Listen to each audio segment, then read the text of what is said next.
20 years ago in 1994, Roland Emmerich released a movie based off of his fascination with the theory of ancient aliens. That movie was Stargate, and as with most movie releases, there was a video game tie-in, which wasn't released until the following year. I suppose that whole thing about 20 years ago. Game review! So, when Stargate hit the theatres, there was indeed a video game tie-in. Although it was released to handheld consoles like the Game Boy and the Game Gear, it was also a puzzle game, and that is not the game I'm reviewing today. The history of Stargate video games is a sad one. There were so many games announced and then just vanishing. A few have made it into the wild, and I've never had a chance to play them. There was Stargate Resistance, which I'd only heard of after they closed the servers, and then just last year there was SG-1 Unleashed, which was released to iOS and Android, which again I've not had the chance to play. The only Stargate game that I have actually played was this one. The game I'm reviewing today. Stargate on the Super Nintendo Entertainment System. I first played Stargate in late 1995 after renting it from Global Video. That is an old ref. I thoroughly enjoyed it at the time, and my memories of it are, in general, good.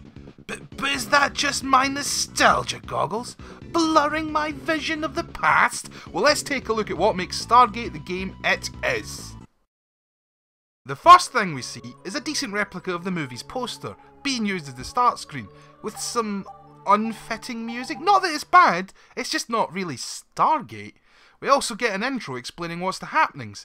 It's not quite the plot of the movie, but hey, let's see what these fellas are all about, shall we? Oh, well, we went from unfitting music to no music whatsoever. And the bomb is now missing. Well, there is our motivation, and I can say, I'm already hooked. Well, here we are. First scene of gameplay. Our playable character is Colonel Jack O'Neill, who, if you can remember, was played by Kurt Russell in the movie. His transition to the digital realm, represented by this massive pixels right here. I actually like the music that we're hearing. It sets the mood quite well. We're in a desert, and it sounds like Lawrence of Arabia. That's a good thing. So what have we got here? I mean, top right looks like a grenade, and I've got 9 of them. That's pretty straightforward. I'll assume the bar next to it is our health bar, and then next to that, well, your guess is as good as mine. Our gun next, and then what looks like a little TV screen. Again, I could not be more hooked. On with play. Holy shit! I could jump 20 feet in the air, just like the real Kurt Russell. I mean, Jack controls quite well, actually. I mean, I can steer him whilst jumping. I mean, let's try a precision jump. I'm going to land on the small bush, shall we? That was pretty close. I'm calling it. Oh, and I can shoot in 8 directions. That's just super. Ah, and I can see that as I fire, the gun has a little icon letting me know that how long before the gun overheats. I wonder how long it'll take. I mean, that could be useful to know later on. And I can just keep shooting. I mean, no matter how full that bar is, I just keep firing. I think the fire rate slows a little, but I'm not really sure if it's that big of a Aww! The grenades have got a nice little arc and they explode in a pretty little fireball. It's that lovely! Moving on, what the hell is that? It's a giant beetle. And holy hell, that took a crap load of bullets. I mean, here's hoping it's just one of the harder enemies and that the regular enemies won't be such time-wasting bullet sponges. Sarcastic foreshadowing. Whoa, Nelly, that green thing just blew off my shins. But cool, right away, I know that there are, to be honest, not so hidden mines scattered around. I will try and avoid them in the future. Well, trying the other buttons. Ooh, sprint. Look how fast he moves. Just like the real Kurt Russell. Who's that guy? Who the hell is it? What the hell is that thing? Oh, right. Oh, it's the thing that tastes like chicken, you know, from the movie. Well, this fella looks a lot like Daniel Jackson. Oh, and he doesn't mind being accidentally shot. What a trooper. Ah, the duck walk. Only the finest games allow you to slowly and awkwardly move across the screen. Well, let's have a chat with Daniel, shall we? Ah! Oh, they've taken stills from the movie and digitised them. Poorly. I mean, the lighting is different on each of them, so they're so obviously not in the same location. My immersion is ruined, damn it! But where are Kowalski and my men? Oh, that's so nice that he doesn't just lump Kowalski in with the rest of the men. I mean, Kowalski must have a special place in his heart. Oh, our first objective. So this isn't just a game about shooting things with my gun. There are actual objectives to complete. I have to find 5 boxes of supplies. Well, don't you worry, poorly digitised James Spader. I'm on the case. And into the cave. What's he doing? He's just kind of pointing and shuffling. I mean, look at him put his finger in my mouth, the saucy bitch. Onwards to the caves. Ah, an old guy. Kill it. Right, 1 box of supplies down, 4 more to go. Well, they just what's going to climb down the rope? No, go down, climb down, go down the rope. Right, I take it back. All the praise I gave the controls earlier was misplaced. I mean, look. I mean, look at that. I went completely through the thing. I can jump 20 feet in the air, and I can't land on a platform. I just want to throw the fucking grenade at the stupid beetle, but I can't. Well, 5 boxes, mission complete. Let's move on to the next level and see what the game has for store for us. We go through the gate, and more exposition. What? Find 4 old guys. Really? Is that a step up or a step down from finding 5 boxes? Well, alright. If you insist. Well, I suppose I quite enjoy blowing these doors open, but why is that something I have to do?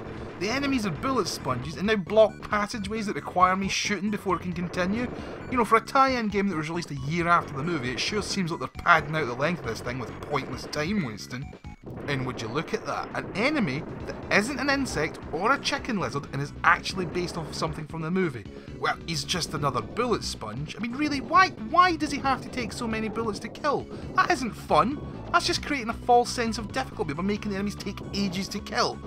Right, well, I've found all the old dudes, so on to the next mission. Oh dear.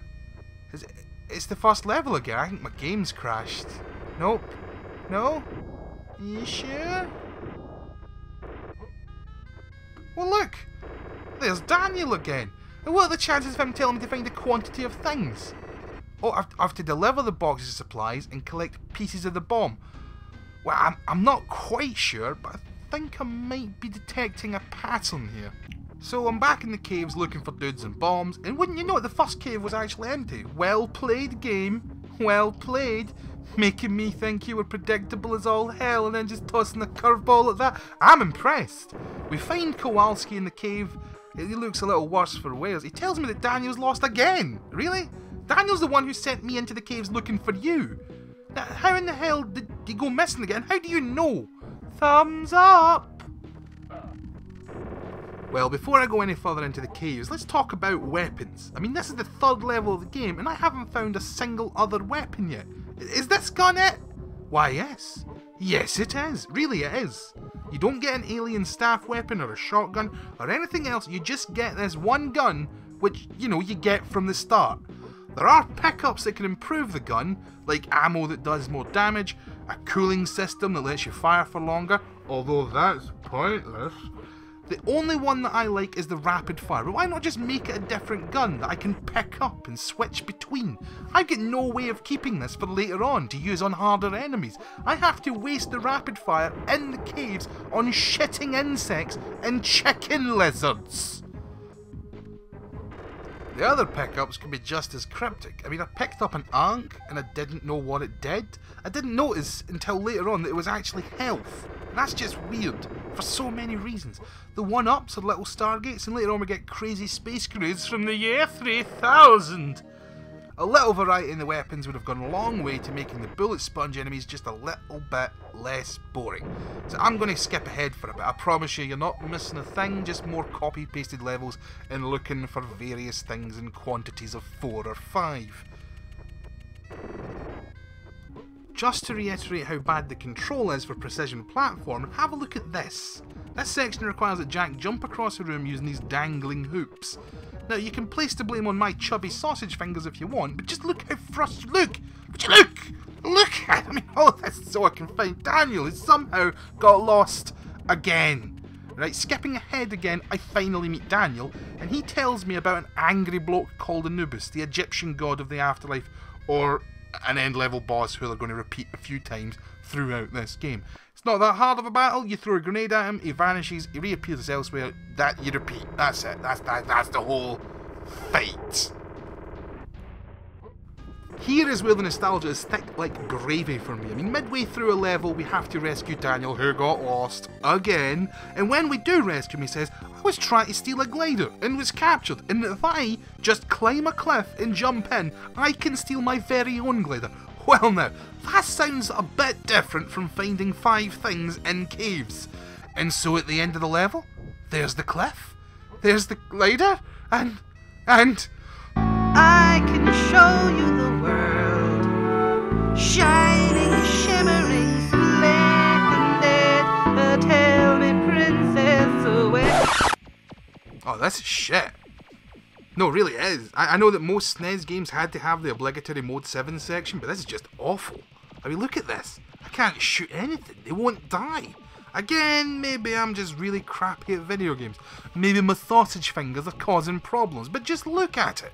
I really did go from super excited to pissed off in like a nanosecond. Sad face. Well, let's wrap things up, I suppose. After some more fetch questing and finding various things and values of 5, we attack. And by that I mean we go to fight Ra in his spaceship house. And along the way, finally killing Anubis. But that final boss fight with Ra? Oh dear. Ra has 2 forms. The first is this fella right here. He teleports around and fires omnidirectional laser beams. Frickin' laser beams! And then he sends out little droids that mess with my shit. He has a second form, which is a little skinny dude. He still has all the same attacks as before, but now he also has a whip too, as if that wasn't hard enough. And of course now my secret shame. I've never beaten him. Never. Not once, not ever, not 20 years ago. 19! Well, yeah, 19, and not today either. He's just way too hard. No, wait, no, that's not it. It's that I can't be bothered. It's just not worth the effort. I mean, I don't really want to have to remember his patterns and dodge shit and get the perfect timing and reflexes needed to beat him, especially after playing a game where every other enemy is a bullet sponge and the only difficulty in killing them is just waiting. So I just stopped playing. So, Stargate for the Super Nintendo. Final verdict? Meh. And really, I mean it. It's not a bad game, but it's not a particularly good game either. It's just mediocre. I'd like to think that if a game took a whole year longer to release than the movie that it was based on, it wouldn't feel so rushed. Every little part of this game seems dragged out, as if to appear like a bigger game, but in reality we got copy and pasted level, time sink enemies, and a whole bunch of pointless fetch quests, just everything in quantities of 5.